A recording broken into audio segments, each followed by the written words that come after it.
Owning a movie theater looks like the safest bet in entertainment. A building, a screen, a captive audience who has nowhere else to look for 2 hours. And yet more cinemas fail in their first 3 years than restaurants do. That number sounds absurd until you understand what actually happens to a dollar once it lands in a ticket booth. It doesn't behave the way you'd expect, not even close. Let's start with what most people picture when they imagine opening a cinema. A single grand room, a curtain, a projector beam cutting through dust. That image hasn't been the business for decades. Today, a cinema is really 3 separate companies stitched into one building. A real estate operation, a concessions retailer, and a licensing intermediary for Hollywood studios. Almost nobody who opens a theater realizes they're actually running 3 businesses, not one.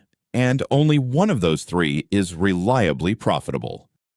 Start with the real estate side, because it's the part that kills operators before the first ticket ever sells. A modern multiplex isn't cheap to build, and it isn't cheap to lease either. Landlords know a cinema anchors foot traffic, so they price the space accordingly. Long leases, 10 to 20 years, are standard because no landlord wants a screening room sitting vacant if the tenant folds. That length matters more than it sounds. It means an owner is locked into a rent obligation years past the point where they'd know whether the business actually works. Construction and build-out costs vary wildly depending on ambition. A no-frills single-screen operation converting an existing retail shell can get running for a few $100,000. A modern multiplex with digital projection, stadium seating, and proper sound isolation between auditoriums climbs into the tens of millions before opening night. And that's before anyone has sold a single bag of popcorn. Equipment is its own trap. Digital projectors aren't a one-time purchase and forget. They require licensing keys from studios just to decrypt and play a film, meaning the theater doesn't fully own the machine that runs its core product. It leases decryption rights on top of hardware it already paid for. Sound systems, server infrastructure, seating, all of it depreciates. All of it eventually breaks. And all of it needs replacing on a schedule the operator doesn't control because studios periodically update the technical specifications a theater must meet to keep showing first-run films at all. Not every cinema faces these numbers the same way, because cinema isn't really one business model. A small independent single-screen theater in a converted retail unit might get off the ground for well under $1 million, but it has almost no negotiating leverage. It takes whatever licensing terms a distributor offers and pays retail prices on everything from popcorn kernels to projector bulbs, because it lacks the purchasing volume to demand a discount. A regional multiplex with a handful of screens sits in the middle. More capital required, but enough scale to spread fixed costs like staffing and utilities across multiple auditoriums running simultaneously. A large chain operating a dozen or more screens under one roof is an entirely different animal. It negotiates supply contracts at scale, secures better terms from distributors simply by controlling more screens across more markets, and can absorb a weak film underperforming on one screen because 11 others are still selling tickets. The economics that apply to a shopping mall megaplex do not apply to a single-screen theater in a small town, even though both are technically in the same industry. Premium formats complicate the picture further. A large format screen brand doesn't typically own the auditorium it appears in. Instead, the format owner licenses its projection and sound technology to the operator, collects an upfront installation fee, and then takes a percentage of every ticket sold on that specific screen for the length of the agreement.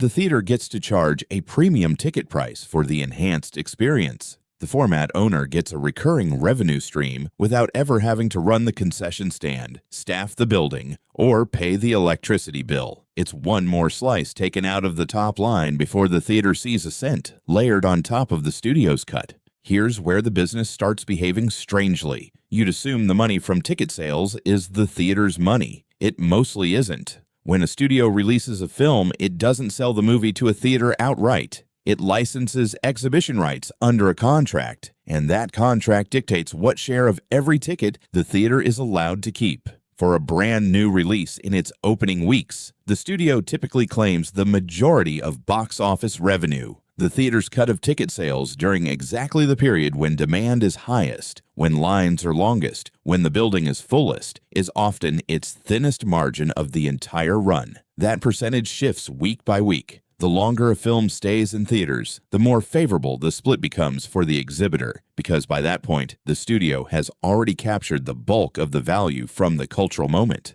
But contracts frequently obligate a theater to keep a major release running on one of its largest screens for a minimum number of weeks, regardless of how ticket sales are actually trending. If attendance collapses in week 2, the theater is often still contractually stuck, giving that film prime real estate it could have handed to something more profitable. So if ticket sales aren't where cinemas make money, where is the money? Concessions. This is the part of the business almost nobody outside the industry understands, and it changes how you have to think about everything else a theater does. A cup of soda costs a theater pennies to produce and sells for several dollars. A tub of popcorn made from bulk kernels and oil that cost almost nothing per serving gets marked up to a degree that would be considered price gouging in almost any other retail category. And unlike ticket revenue, none of it gets split with the studio. Every dollar spent at the concession counter belongs entirely to the theater. No licensing fee, no revenue share, no contract clause, skimming a percentage off the top.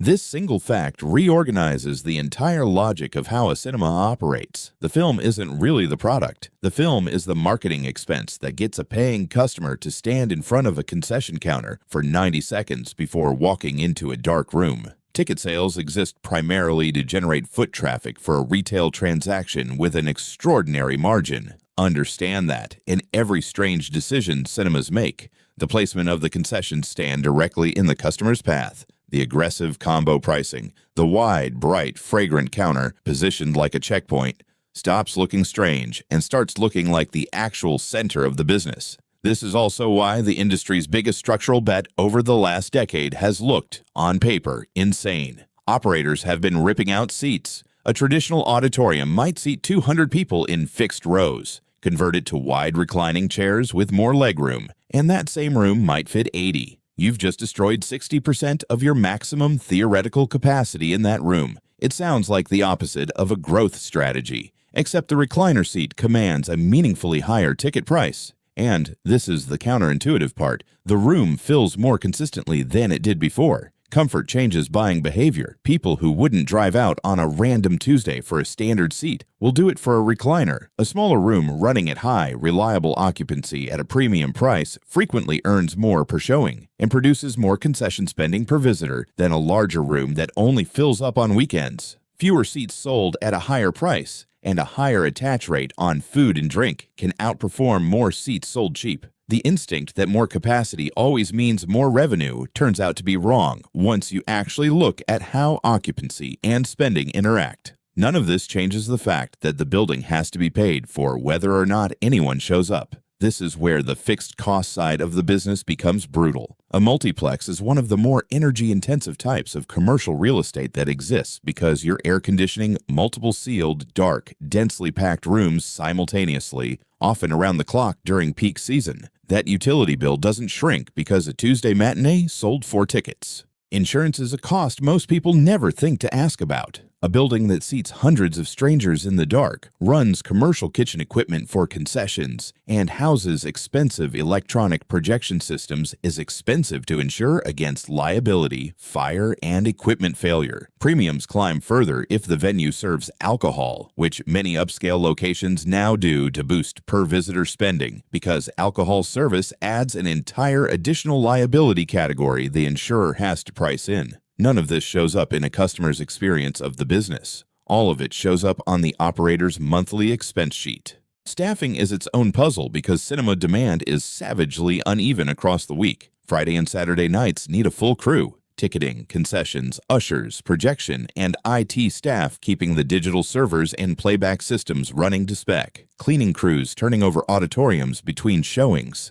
Tuesday morning needs almost none of that. Scheduling labor efficiently against a demand curve that spikes and collapses within the same 7 days is a genuine operational skill, and getting it wrong in either direction costs money, Overstaffed slow periods bleed margin, understaffed peak periods damage the experience, and, critically, slow down concession throughput exactly when it matters most. And then there's the calendar itself, which is arguably the single most dangerous variable in the entire business. Cinemas don't experience a steady flow of revenue across 12 months. They experience two concentrated peak windows, one around the middle of the year when studios release their biggest tentpole films and school holidays drive family attendance, and one around the end-of-year holiday period when award season prestige titles and family blockbusters overlap. Outside those windows, especially in the earliest weeks of a new year, the release calendar goes quiet because studios know that's when audiences are least likely to spend.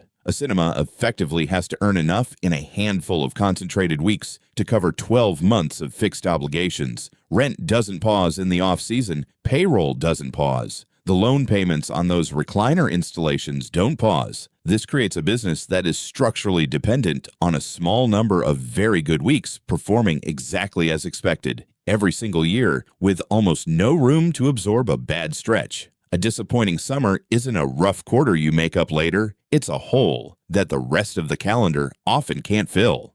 Which points to the deepest vulnerability in the whole model. A cinema doesn't control its own product. It doesn't finance films, doesn't decide what gets made, doesn't set release dates. It exhibits whatever the studios decide to produce and whenever they decide to release it. When the industry-wide release slate is weak because of production delays, creative misses, or disruptions upstream that have nothing to do with any individual theater, attendance falls across every cinema simultaneously, regardless of how well any single operator is running their building. No amount of local management skill can program around a content shortage that originates 3 steps upstream in the supply chain. There's also a slower, quieter form of risk sitting underneath all of this. Technology refresh cycles. Digital projection standards don't stay still. As studios push higher resolutions, better contrast ranges, and new immersive sound formats to differentiate the theatrical experience from what audiences can get at home,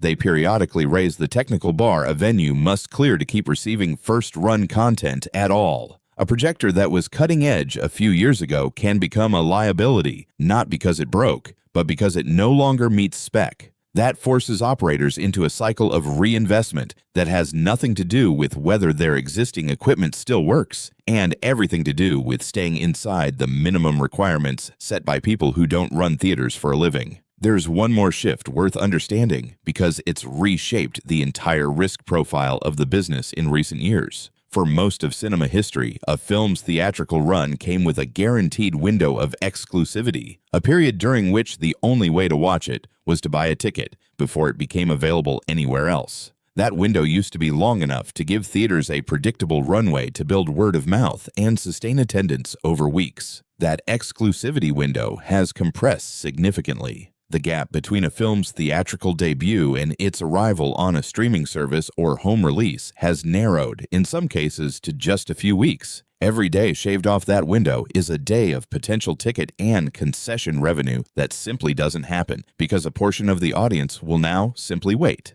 Location plays its own quiet role in all of this too. A downtown site pulls in foot traffic and public transit access, but pays premium rent for the privilege and usually has to build or lease parking separately. A cinema anchored inside a shopping mall inherits steady foot traffic from shoppers already in the building and typically pays less per square foot than a standalone downtown site, but its fortunes become tied to the mall's own health. A struggling mall with empty storefronts means less impulse traffic for the theater too. A suburban location gets cheaper real estate but depends almost entirely on people driving in, meaning weekday mornings can be nearly empty while the building still has to be heated, cooled, and staffed. None of these trade-offs are free. Every location decision trades one kind of cost for another kind of risk. So when you put the whole structure together, you get a business that looks deceptively simple from the outside and is anything but on the inside. Real estate costs that don't adjust to demand. A ticket revenue stream where the operator keeps the smallest share exactly when demand is highest.